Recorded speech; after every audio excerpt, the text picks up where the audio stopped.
Hi there everyone, this is Prince from Evokis and welcome back to an amazing Flutter video. In today's video, we are going to learn about Firebase dynamic links and their usage. Later, we will see its integration with Flutter. Now, before starting the Firebase dynamic links, we must know what is the problem that we are trying to solve here. Let's assume that you have made this really cool memes app that has all kinds of memes in it. Now you want to share a meme from your app to a user. How do you do that? You can share a link to a post from your app. When your friend or the user clicks on the link of your app will open and take the user to the post you shared. This is how every social media works, right? Tapping the link if it's not installed should take the user to the Apple Store or Play Store respectively, and after installing it would be great that you can still take him to the post, right? If the user opens it on a desktop or a browser, then it should take him to the website. Now, Firebase dynamic links are deep links that survive the process of installation of your app from Play Store or Apple Store, and they still contain the data that you have shared through those links, right?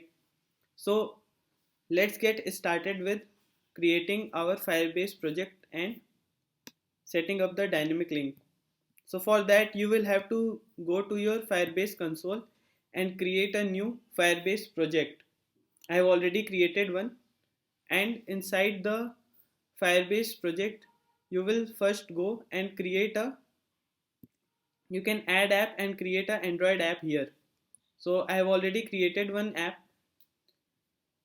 Now getting started with dynamic links, you need to set up dynamic links first.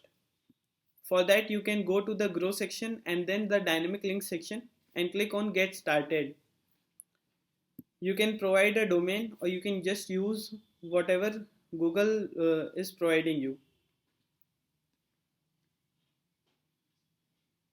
This will take a few seconds to build up and then you can just click on finish. Now this is the basically URL prefix of your dynamic links. Let's create a new dynamic link.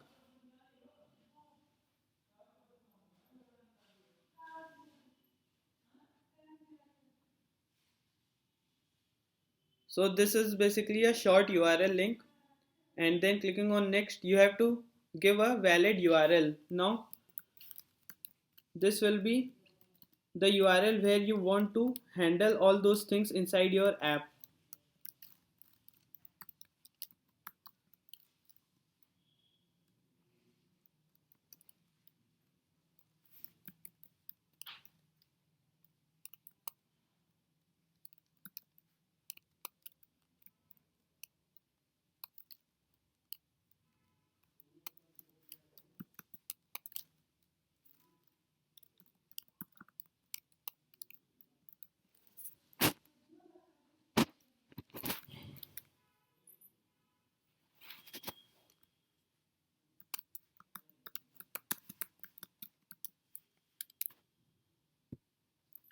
Now when you have set up your dynamic link, you can define the behavior for iOS and then for Android.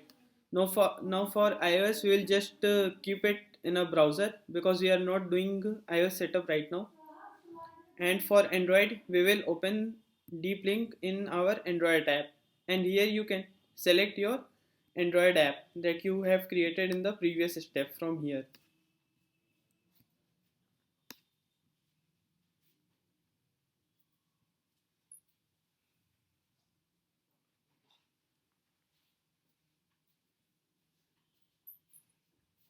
You click on create and your dynamic link will be created. Let us see how this dynamic link is behaving inside our browser. So I will copy the link and open it in a new tab. And as you can see that it is redirecting us to our full link. Now since I don't have any query parameters on our website,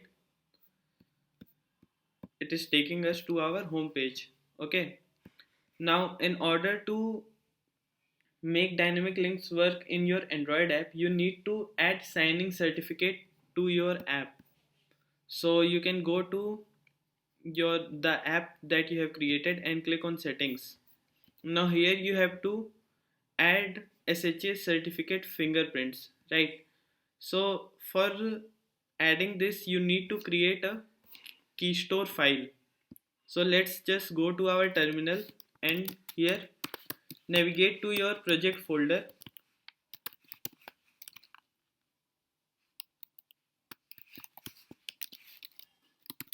and then the Android folder.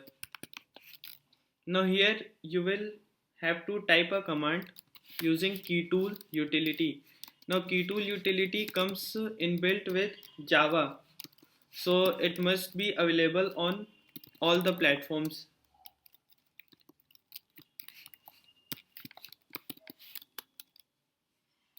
Now minus gen key will tell that we have to generate a new key and it will be a key store file. Then we will give the name of that file as key dot. You can keep it .jks or you can also keep it .keystore. I will keep it .jks and then you can give a alias. So I will keep it key right now and let's just create a new key. You will have to enter a password and you need to remember it because without that you won't be able to access your key.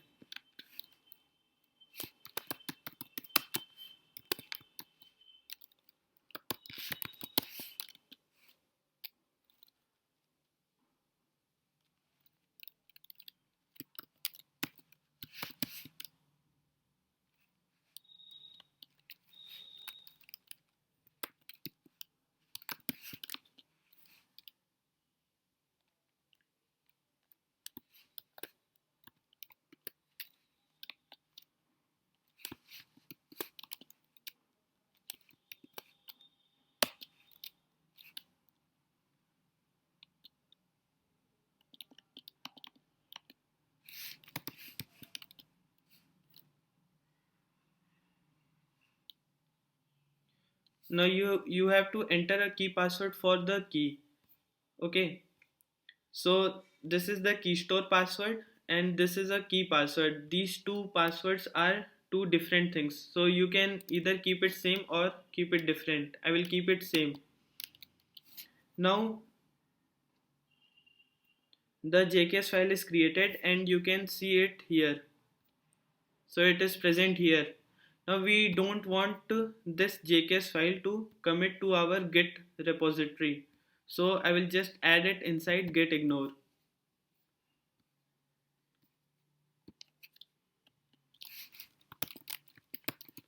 So Android folder and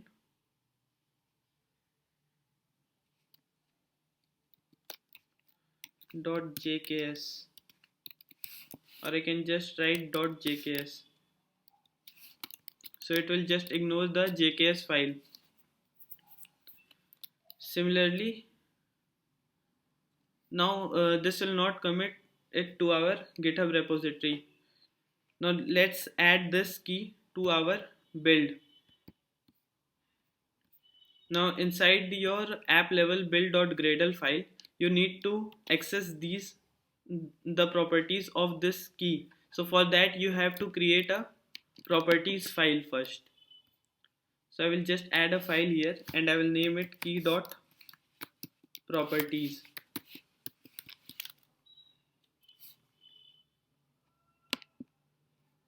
Okay, and now this will contain our key alias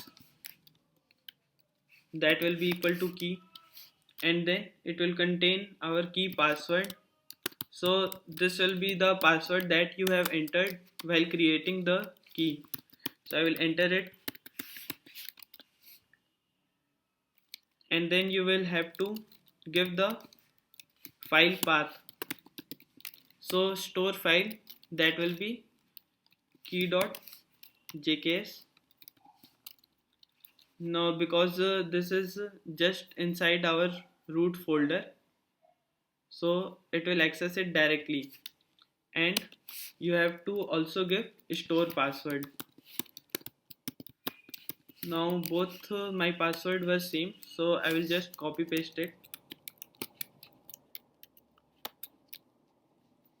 Now we need to access these key properties inside our build.gradle. So how do we do that? You can see that we have a local properties defined here. Actually, I have created my key properties inside app folder, so you can move it to the Android folder. It should be in the root of our project. So we will define a key store property variable, and then we will access our key store properties inside this variable.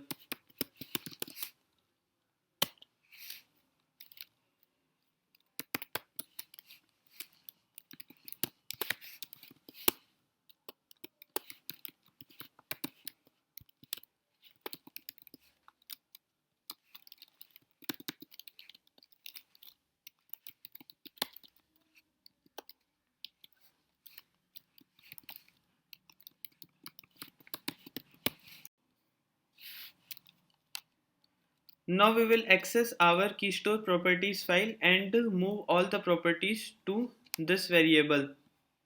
So let's just create a check that if keystore property files dot exists.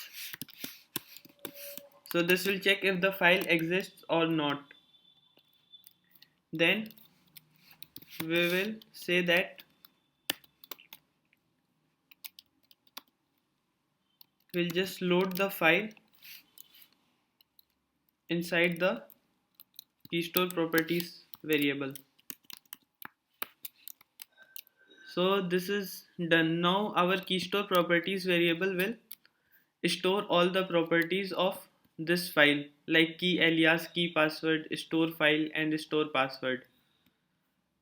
So now let's go down to build types and see the signing config here. So this signing config will be we will have to change this, and for that what we'll do is we'll create a signing configs map, and here inside debug we will create the key alias, key password, store file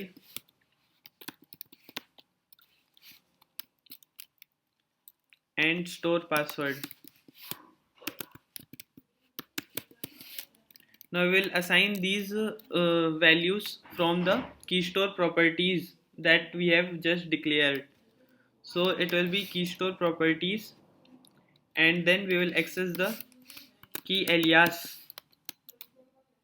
Similarly, what we can do is we can just copy paste this and access the store file and uh, store password and key password also in a similar manner.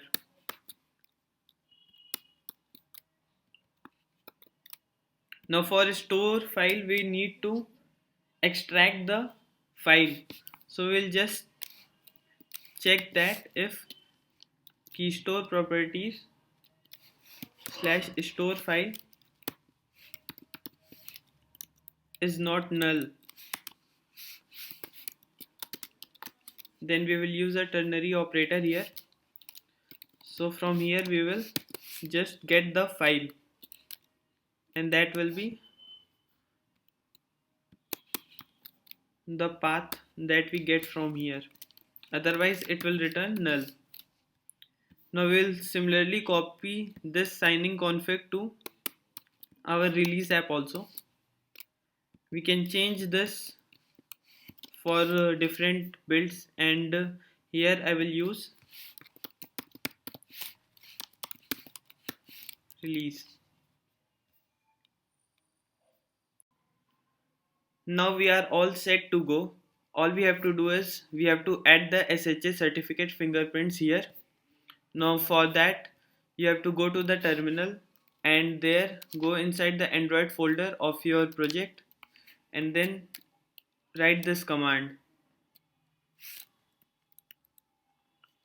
keytool minus list minus v minus key store and then the name of the file that you have created and then the alias name and hit enter. You will be prompted to enter the key store password, so enter your password and then this will be the output. So SHA1 and SHA256 are the outputs that you need to add to your Firebase project. So I'll just grab this from here and add it here. Once SHA1 is added, we will add SHA256 also.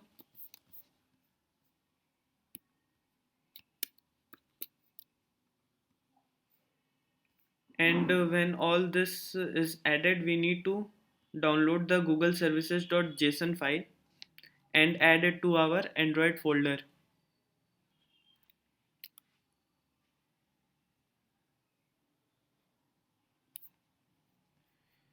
I will delete the previously added Google services.json file and I will simply add this one. Make sure to add it inside your app folder so that Gradle is able to pick it up while building our app.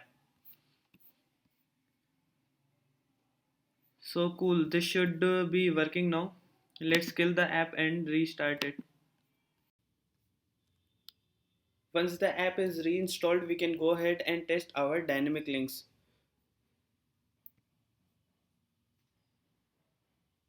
So we'll go to the Firebase project and copy this URL and then come to our emulator or your device, whatever you are using. Just open Chrome and then you can search the dynamic link or just paste it here and this should redirect us to our app. Now that our dynamic link is working, we need to handle the incoming dynamic link and redirect the user to the given post. So for that we'll just go and see this package, go down to the handle receive dynamic links part and here you can find the code example that is given. So I'll just copy this and I will paste it here. So there can be two options whenever your app is open through a dynamic link. Either your app is in background or it is not open at all. So when your app is in background and it comes to foreground using the dynamic link, this on link function is called and here on success callback will give you the dynamic link URL. Okay, so this is called when app comes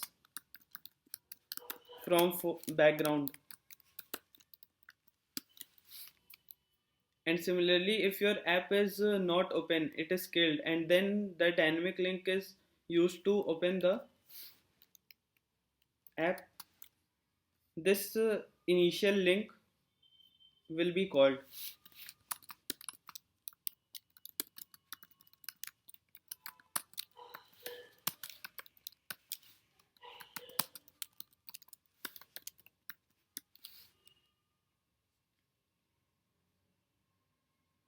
So instead of pushing the path, let's just print here. We know that our deep link will have query params, right?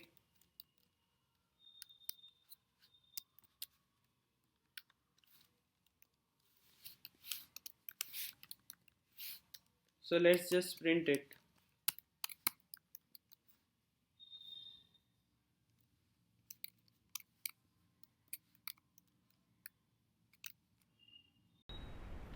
Now let's just restart our app and open it through our dynamic links.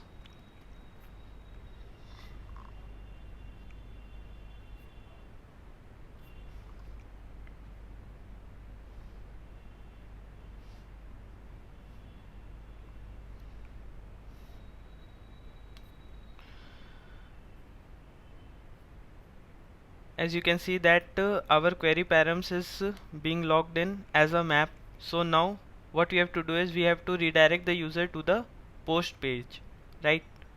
So let's just go here, and if deep link is not null, then what we have to do is we have to use navigator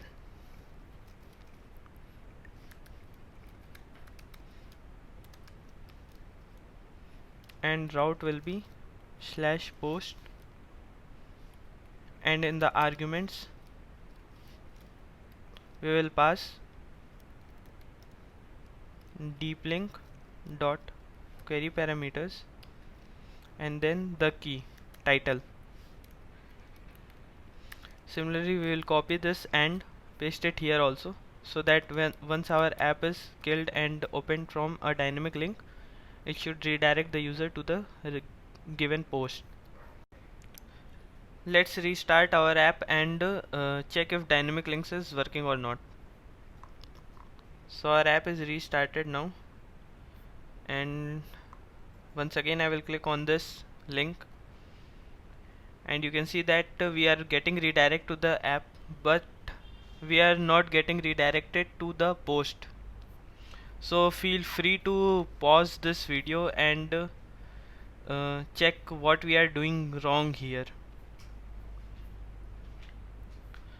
So for those of you who were able to find out the mistake, it's very good, and for those who did not, let me tell you what we are doing is when our app is getting open, so init dynamic links is being called here in main.dart file, but as soon as our material app is being loaded, we are getting redirected to the home page. So now this thing is no longer in view. Okay, so what we have to do to fix this is we have to initialize our dynamic links in our home page. So whatever our initial route is, we have to initialize this dynamic links there. So let's just cut it from here and paste it here.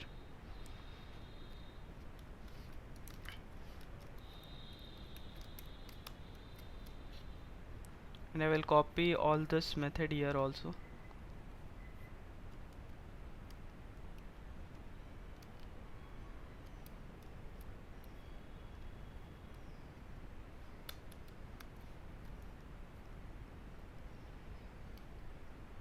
We need to import Firebase dynamic links, and now we are set to go. Let's restart our app again, and now